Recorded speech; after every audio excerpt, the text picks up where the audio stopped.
Hello students, नमस्ते। मैं अलका राय आपको इस वीडियो भाग 2 में हिमालय और हम नामक गीत पढ़ाऊंगी, समझाऊंगी और शिक्षा के उद्देश्य की पूर्ति करूंगी। स्टूडेंट्स, ये हिमालय और हम नामक गीत के लेखक हैं श्री गोपाल सिंह नेपाली जी। तो पिछले वीडियो में हमने गोपाल सिंह नेपाली जी के जीवन परिचय को जाना था और इस गीत के संक्षिप्त परिचय को भी जाना था। साथ ही हमने इस गीत के प्रथम अध्याय को भी समझ लिया था। जैसा कि आप लोग जानते स्टूडेंट्स, हमारा हिमालय पर्वत हमारा भारतीयों का प्रतिष्ठा का प्रतीक है और वह भारत के शीर्ष पर सुशोभित है। ठीक है, हम उसके आश्रय में रहते हैं और वह हमारा द्योतक है। हम दोनों में काफ़ी समानताएं हैं। वह हमारा परिचायक है। ठीक है, तो आइए हम इस गीत के दूसरे अध्याय को पहले पद्य की व्याख्या को हम समझ चुके थे। अब हम दूसरे पद्यांश की व्याख्या को समझेंगे। मैं पद्यांश की पंक्ति पढ़ते जाऊंगी और उसके अर्थ को समझाते जाऊंगी।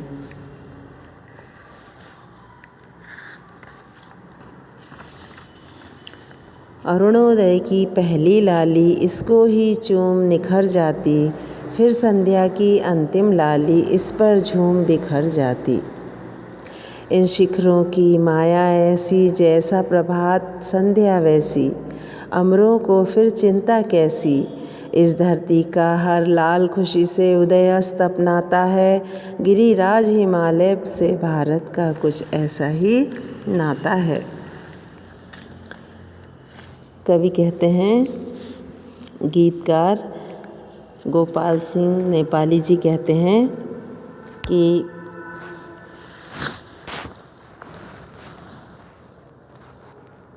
हिमालय पर जिस प्रकार उदय और संध्या की लालिमा समान रूप से दिखाई देती है, उसी प्रकार हम भारतीय भी दुख और सुख को, हानि और लाभ को, जीवन और मरण को समान भाव से ग्रहण करते हैं।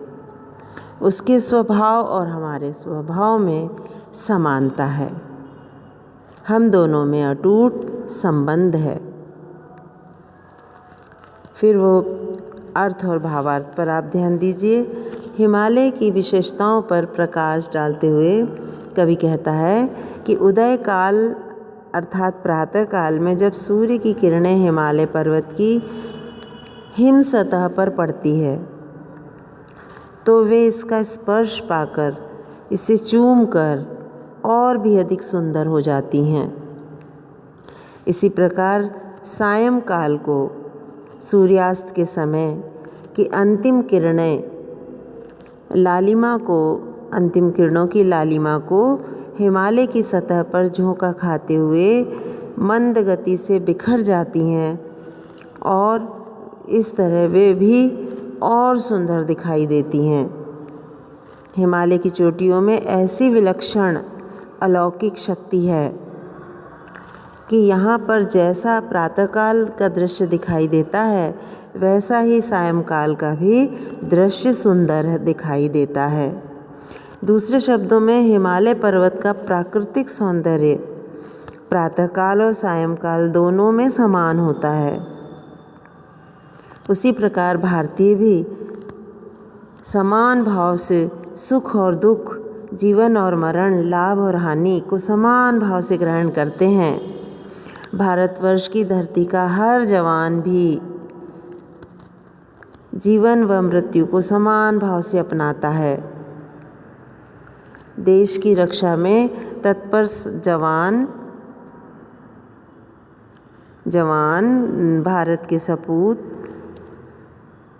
अमर सपूत मृत्यु का वरण कर अमर हो जाते हैं। हिमालय की भांति भारतीय जवान भी अमर है, भारतीय सपूत भी अमर हैं, क्योंकि वे जीवन मृत्यु पर सोच विचार व चिंतन नहीं करते। भारत का प्रत्येक निवासी सुख दुख, उत्थान पतन, लाभ हानि, जीवन मरण को संरक्षकता के से अपनाता है। पर्वतों के राजा हिमालय पर्वत से भारतीय का कुछ ऐसा नाता है, कुछ ऐसा नाता है, अर्थात हिमालय और भारतीयों में इस प्रकार का अटूट रिश्ता है, अटूट संबंध है, घनिष्ठ संबंध है। ठीक है स्टूडेंट्स, आपको अर्थ और भावार्थ समझ में आया? इसलिए हिमालय पर्वत हमारा परिचायक है, प्रतिष्ठा का प्रतीक है। अब हम विशेष पर प्रकाश डालते हैं, तो ध्यान दीजिए। जीवन के उत्थान पतन, सुख दुख, लाभ हानि को समान भाव से भारत लेता है, इस बात पर प्रकाश डाला गया। भारतीय संस्कृति की विशेषताओं का गुणगान किया गया। लाल में श्लेष अलंकार है, लाल शब्द आया है। हर लाल खुशी से उदय अस्त अपनाता है। हर लाल, लाल यानी सपूत और लाल यानी अमर जवान। ठीक है, तो इसमें श्लेष अलंकार लाल एक बार आया है। हर लाल, तो एक लाल भारतीयों के लिए है और एक लाल अमर सपूतों के लिए है। ठीक है, इसलिए यहाँ पर श्लेष अलंकार का प्रयोग किया गया है। भाषा अत्यंत मधुर है, सरस है एवं कोमल है, तुकबंदी है और गेय है। पद्यांश गीत है, इसमें संगीतात्मकता और तुकांतात्मकता विद्यमान है, अर्थात पद में तुकबंदी है। ठीक है स्टूडेंट्स, आपको समझ में आया होगा। लाली जो है, लाल, लाली,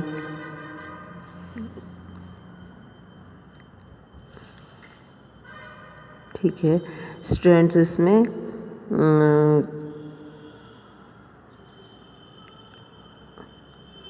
इसकी विशेषताओं पर मैंने प्रकाश डाल दिया। आशा है आपको समझ में आ गया होगा। अब हम अगले पद्यांश को समझने का प्रयास करते हैं। हर संध्या को इसकी छाया सागर सी लंबी होती है, हर सुबह फिर वही गंगा की चादर सी लंबी होती है।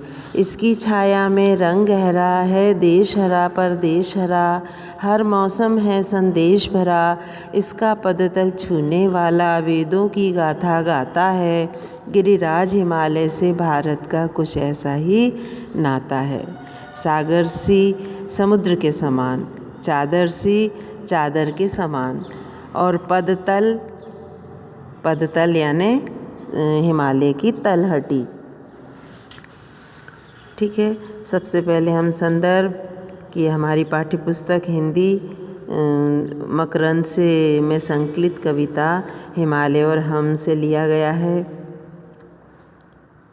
और फिर प्रसंग कि प्रस्तुत पद्यांश में हिमालय और भारतीयों के संबंधों पर प्रकाश डाला गया है। उसके स्वभाव और हमारे स्वभाव में समानता बताई है। उसमें जो विशेषताएं हैं वही विशेषताएं हम भारतीयों में हैं, इसलिए हमारा और उसका घनिष्ठ संबंध है, ये बताने का प्रयास किया है। ठीक है, फिर हम व्याख्या पर ध्यान दें। हिमालय पर्वत की संध्या के समय छाया जो है वो सागर के समान लंबी होती है और वह हर सुबह गंगा की चादर की तरह लंबी होती है। अर्थात हिमालय पर्वत अत्यंत विशाल और विस्तृत है। इसके मैदान अत्यंत विशाल और विस्तृत हैं, जिनमें से हिमालय से निकलने वाली गंगा नदी बहती है। गंगा के मैदान अत्यंत उपजाऊ हैं। देश हरा पर देश हरा, गंगा के जो मैदान हैं वो अत्यंत उपजाऊ हैं। गंगा नदी के मैदानों के खेत हरे भरे हैं, फसलें लहलहाती हैं। हिमालय की गोद में बसा भारत और दूसरे देश भी इससे निकलने वाली नदियों के कारण हरे भरे हैं। इस देश का प्रत्येक मौसम संदेश से भरा हुआ है, अर्थात प्रत्येक ऋतु में भारतीयों को कोई न कोई नया संदेश मिलता है। वेदों की रचना भी इसकी गोद में ही हुई थी और आज भी लोग ज्ञान की साधना के लिए हिमालय की ओर जाते हैं। दूसरे शब्दों में हम कह सकते हैं कि वेदों की रचना विद्या हिमालय के चरणों में बैठकर ही हुई है। पर्वतराज हिमालय से हम भारतीयों का अत्यंत घनिष्ठ संबंध है। ठीक है, अर्थ और भाव समझ में आया। अब विशेष पर प्रकाश डालती हूँ। चादर सी लंबी और सागर सी लंबी में यहाँ सी उपमा अलंकार का प्रयोग हुआ है। हिमालय की इस विशेषता को प्रकट किया गया कि इसकी गोद में भारतीय ग्रंथों की रचना हुई और विशेषता बताई गई कि यह विशाल एवं विस्तृत है। ठीक है, भाषा सरल है, सरस है और काव्यांश जो है वो संगीतात्मक है और इसमें तुकबंदी है, अर्थात पद गेय है, पद गीत है। ठीक है स्टूडेंट, आपको समझ में आया होगा। अब अगले 2 पद्यांशों की व्याख्या मैं अगले वीडियो में करूँगी। ठीक है, तो आप अगले वीडियो को ध्यान से देखेंगे, सुनेंगे।